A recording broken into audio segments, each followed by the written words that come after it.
Hey everyone, Travis here, speaking to you in the spirit of truth. And that picture shows you just a huge assembly of people, Christians, going to church on Sunday and putting on their best clothes and looking good and doing their tithing and all these things. And it's not a judgmental situation, it's just the reality of what Jesus really came to preach against. A lot of people think that it's all about just going to church and then doing their tithing, doing their little ministry things, and that's it. There's no more to it. Their hearts really aren't really ever changed. They're just kind of what they feel is they found a solution for their life, as opposed to it being a real transformative situation where you're truly born again, where you start living from the Spirit in your life. There's a big difference between a Christian, somebody who professes, I know Jesus, goes to church, does your thing, and then turns around and doesn't really love their neighbor, doesn't really care about their fellow human being the way they say they do. They just kind of go about the motions. Go to church on Sunday, say that they know Jesus, don't take time to really study, ruminate, meditate, figure out the truth of who Jesus is. They get locked into a moral social club called church. Jesus never had a desire for there to be church buildings. This is not a desire of Jesus. Jesus' desire is for us to go out and spread the good news, tell people the truth, live out the truth in our lives, showing people love through healing, caring for, us sharing our lives together, us coming together and worshiping God and seeking God,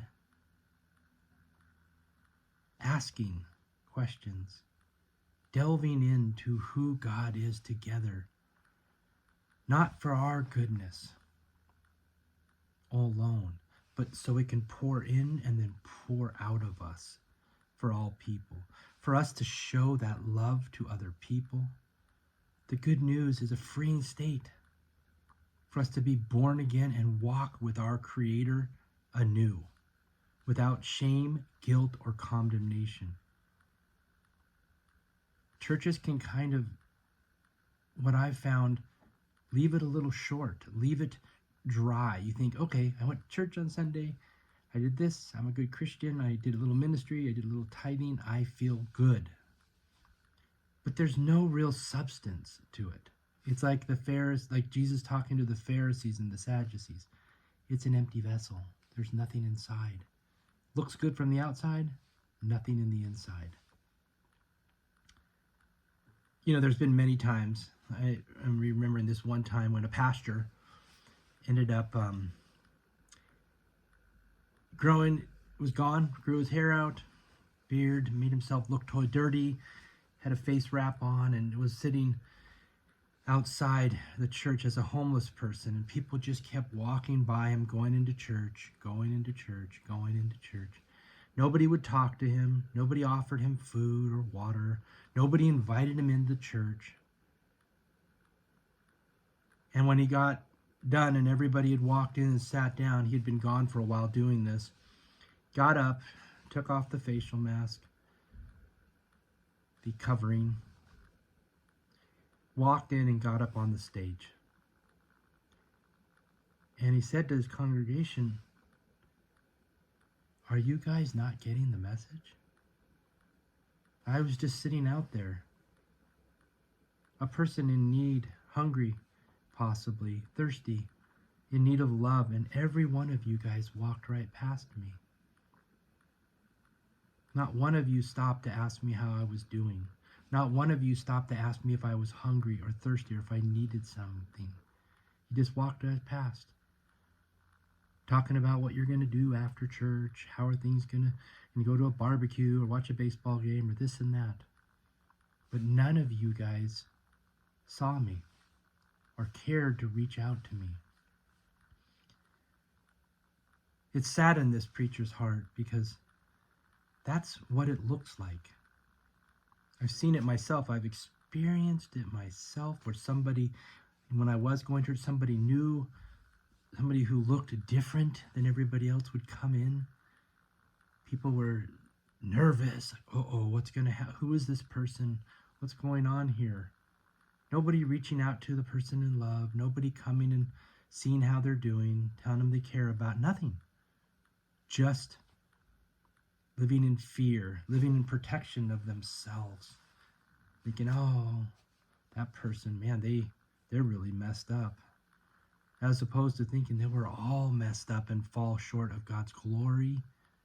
And every one of us deserves to be loved and cared for. Jesus himself tells us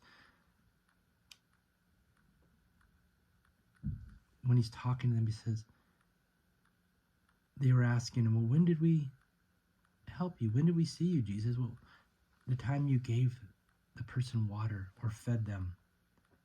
You showed your love to me. That was me. That's how we need to be. Loving our fellow human beings. Not these big church buildings where we all look good and profess to know. Gotta look at our Bible, it has my writing. It's all this stuff that we do that has nothing to do with the message of Jesus. It is time to get out of religion and come into a relationship with God. Become a follower of Jesus today. If you don't know how, it's super simple, guys. Just cry out to God. God, I want to be restored back with you. I want my walk to emulate that of Jesus. And then search out God with all your heart, mind, and soul. Read your Bible. Go into nature. Find the nature and characteristic of God. The red letters of your Bible are a good tool. And then love your fellow human being. Love your fellow human being. That's how we show that we are followers of Jesus. So come follow Jesus today. If you don't know how, call me 805-340-5225. I want you to experience the blessing that God can be in your life. I hope God blesses your day. If you have questions, feel free to reach out. But open your word, open your Bible. Seek God, ask God, communicate with God. God, I'm tired. God, I want your fullness. God, I love you. Do you love me? And accept the yes. I love you so much that I sent Jesus to die for you, to restore you back to me. Now come, walk with me in intimacy. Let's share this journey together. I hope this helps. Guys, God bless each and every one of you. I hope your day is filled with hope, faith, strength, love, and joy. God bless each and every one of you.